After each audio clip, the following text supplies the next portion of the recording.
ધીરે ધીરે કોઈ બી વસ્તુની છે ને, ધીરે ધીરે કોઈ બી વસ્તુ આવે. કોમ્પ્યુટર બી જયારે આવ્યા તો લોકો ટાઈપ મશીનો છોડવા તૈયાર નતા. કે ભાઈ આના બહુ ફાયદા છે, લાઈટ વગર આ તો કામ કરે તો આ કોમ્પ્યુટર તો લાઈટ વગર કામ નથી કરતું. એક સમય એવો આવ્યો કે અત્યારે ઘેર ઘેર ઓફિસો દુકાન કોમ્પ્યુટરો બધું છે. ટેકનોલોજી કોઈ બી નવી આવે છે અપનાવવામાં થોડું બહુ ખચકાટ થાય છે. કે જમાનો હતો, ગામડામાં આપણે ફ્રીજ રાખવા માટે તો બધું વાસી કરીને ખાવાનું, ફ્રીજ નહીં જોયું, ઘરઘંટી નથી જોયું. લોકો જાજરું નતા બનાવતા, ઘરમાં જાજરું હોય. તમે સમય જોજો, એક સમય ઘરથી દૂર જાજરું બનાવતા હતા, જે 2-4 જણા બનાવે. આ તો ખુલ્લામાં જવાનું પસંદ કરતો. કોઈ બી નવી વસ્તુ આવે છે અને અવરોધરૂપ ઘણી વસ્તુઓ આપણા શંકાઓ કુશંકાઓ મગજમાં થાય છે. પણ મારો આપને એટલો અનુરોધ છે કે ખેડૂત તરીકે બહુ જાજુ ના કરી શકો. તમને એમ લાગે કે સાહેબ આમાં તો આ નેચરલ ફાર્મિંગ કરવા જઈએ ને નફો નથી મળતો. કારણ જીવાતો નુકસાન જે કરવાની છે થોડી કરવાની છે. ઉત્પાદનમાં બી થોડો ફેર પડશે. પણ મારા ડૉક્ટર ભરતભાઈ જેવું કીધું કે તમે અમદાવાદની નજીક છો, અમદાવાદની મુલાકાત લો. ત્યાં નેચરલ ફાર્મિંગના ઘણા શાકભાજી વેચનારા સેન્ટરો સાદી શાકભાજી કરતા 4 ગણા 5 ગણા ભાવ વેચે છે, લોકો લઈ જાય છે. પૈસાદાર વર્ગ ખર્ચવા તૈયાર છે, કારણ કે એને કેન્સર નથી થવા દઉં. એટલે એ રીતે બુદ્ધિપૂર્વક હું પોતે ખેડૂત છું તો સમજુ જ છું કે તમે બી પોતે અંદર ખાને એક આખા વૈજ્ઞાનિક જેવા છો. અમારા જોડે ભણતર છે, તમારા જોડે અનુભવ છે, તમને જાજુ કહેવાનું જ ના હોય. પણ અમારો અનુરોધ એટલો છે કે નાના ટુકડાથી શરૂઆત કરો. 2 વીઘામાં કરો, 2 વીઘાથી તમને આગળ પોસાય તો આગળ કરો. એનું સરખામણી કરો તમે કે તેની ખેતી કરીએ છીએ, આ ખેતી કરીએ છીએ, એમાં શું ફરક પડે. એને લગતા લાયસન્સ લો. તમારે તો અહીંયા સંશોધન કેન્દ્ર, આ સંશોધન કેન્દ્ર મારા હિસાબે ઊભું થયું છે પૂરતો 4 સરકાર. એનકોરનું સંશોધન કેન્દ્ર જે છે રામના મુવાડાનું છે. મારું વતન આ બાજુ હતું, એટલે મને હતું કે આ બાજુ આપણે સંશોધન કેન્દ્ર બને. ટાટા નેનોને જે મોટી જમીન આપી એની સામે લિસ્ટ આવ્યું હતું, એમાં મેં આ બાજુના ટીપી કરાવડાયા અમારા સચિવ જોડે. સાહેબ અમારા વતન બાજુના કેન્દ્રો હશે ને ત્યાં બધી ખેડૂતોનો લાભ થશે. જો આજે મને ખુશી થાય છે આપણા વિસ્તારના આટલા ખેડૂતો જ્યારે અહીંયા બેસીને આ વસ્તુનો લાભ લે છે. તમે મામલતદાર જોડે જાઓ છો, બહાર તમારે અડધો કલાક બેસી રહેવું પડે છે. અહીંયા સાહેબો સામેથી આવે છે. આ સાહેબના આણંદના કામ કરે, ગાંધીનગરના બી કામ કરે, પણ એમને ફરજિયાત આવવું પડે. આ તો મારું કેન્દ્ર છે, મારે પહેલાં અહીંયા જવાનું છે. બીજાના ફોન આવે તો ના પાડી. અહીંયા અધિકારીઓ સામેથી તમારી જોડે આવે છે. સરકારે એવી સુવિધા કરી છે કે અહીંયા તમને જમાડવાથી લઈને ફેરવવાથી લઈને જ્ઞાન આપવાથી દરેક વસ્તુ વ્યવસ્થા કરે. આનો મેક્સિમમ ઉપયોગ કરો.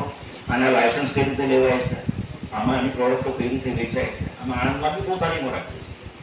એનું તો માર્ગદર્શન કરો. અહીંયા તાલીમ લો, બહુ સરસ છે. તમારા ઘર આંગણે છે, તમે આણંદ બી બધાવો. આણંદમાં બી અમે અમારા બધા જાજા વૈજ્ઞાનિકો તમને પ્રવચન આપશે. થોડું અપગ્રેડ. તમારા જે બાળક સંતાનો છે, મોબાઈલનો જમાનો છે, નવી ટેકનોલોજીઓ જુએ છે. એક જમાનો એવો હતો અહીંયા કે જમીન વગર તમે ખેતી સીધી રીતે નતા કરી શકતા. તો તમે મોબાઈલમાં જોજો, લોકો કેસરની ખેતી ઘરના બંધ રૂમમાં આવા ઓરડામાં કરે છે, જે કાશ્મીરમાં કેસર થયું. તમે પોલી હાઉસની મુલાકાત લેજો, ઘણી જગ્યાએ ગ્રીન હાઉસની મુલાકાત લેજો. ખેતીને અદ્યતન બનાવો, નફાકારકતા બનાવો. મેં પોતે પોલીસ હાઉસ કઢાળમાં બનાવ્યું છે. 3 વર્ષમાં એનો આખો ખર્ચો નીકળી ગયો. 3 વર્ષમાં એની પાસે જે રૂપિયા નાખેલા નીકળી ગયા. અત્યારે મારા મને આખો વિશ્વાસ કર્યો જે દેખાવ મારા ખેતરમાં તો મારા માટે મફત છે. થોડો અપગ્રેડ થાય ખેતીમાં. સાહેબોને આવો, સાહેબોને અહીંયા તમારા સરકાર તમારા માટે મૂકેલા છે. બરાબર, તમે જ્યારે અહીંના ફોન નંબરો બધા મૂકેલા છે, તમે મોબાઈલમાં બી ખાલી જુઓ તો અહીંયા આવો ત્યારે નંબર લખી જાઓ. સાહેબનો પૂરો પગાર વસૂલ કરો, તમને એટલે અનુભવ છે. ખેતીનો કંઈ બી પ્રશ્ન હોય આણંદ બી બતાવો. આણંદ શું છે, વિષયવાર છે. અહીંયા તમને જનરલ સમજ આવશે. આણંદમાં કેવું છે, મલ્ટી સ્પેશિયાલિટી હોસ્પિટલ હોય ને એવું છે કે ભાઈ ત્યાં તમારા હાડકાનો વિભાગ અલગ હોય, હૃદયનો વિભાગ અલગ હોય, કિડનીનો વિભાગ અલગ હોય, એવું છે. તમારે ખાલી રોગશાસ્ત્ર રોગને લઈને જ કોઈ છે તો ત્યાં બધું નિદાન થઈ શકે. તમે છોડનો સેમ્પલ લઈને આણંદમાં આપો, તમને કલાકમાં કહીએ તમને આ રોગ છે ના દવા છે, અહીંયા આપો તો અહીંથી સાહેબો લઈ જઈને ત્યાં નફાકારકતા વધારો. મિત્રો, નફાકારકતા વગર કોઈ જ રસ્તો નથી. ખેડૂત વર્ષો સુધી મહેનત કરે છે, જિંદગીમાં છેલ્લા બળે ગાડી જેવું બી લાવી નથી શકતો. જયારે સામાન્ય ધંધાવાળા તમે જુઓ, 2 રૂપિયાના ફૂલ લઈને એમાં દોરો નાખીને 20 રૂપિયાનો હાર લોકો વેચે છે. 2 રૂપિયાની મૂડી, 20 રૂપિયાનું વેચાણ, 18 રૂપિયાનો તો એ ગાડી લાવવાનો છે. 3 વર્ષના ધંધામાં એ માણસ ગાડી લઈ આવવાનો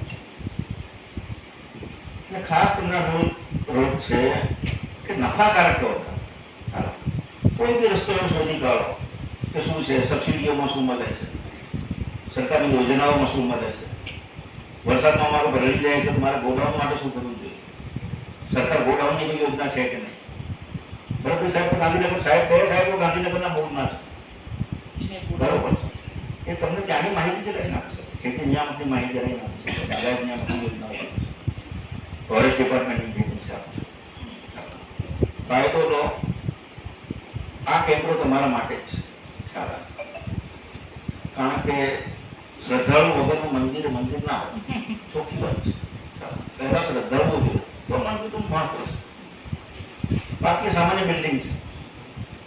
આટલો કહીને મારો વક્તવ્ય પૂરું કરું છું. થેન્ક યુ સાહેબને. આજના જે દિવસમાં તમે ભેગા થયા છો એમનો પણ લાભ મળ્યો.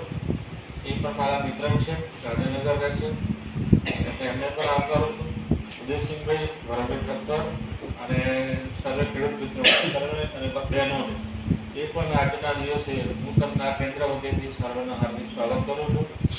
તમે આજે આ બીજો દિવસ છે ફાર્મર્સની પ્રાકૃતિક ટ્રેનિંગના ભાગરૂપે એ છે, તો ભેગા થયા સિઝન તમારી ચાલુ છે અને કામ પણ ચાલુ છે. કાલે પણ એટલું જ ઓડિયન્સ ફૂલ હતું, આજે પણ છે. એટલે જે ઓર્ગેનાઇઝર અમારા જે છે એમને પણ હું ધન્યવાદ આપું છું.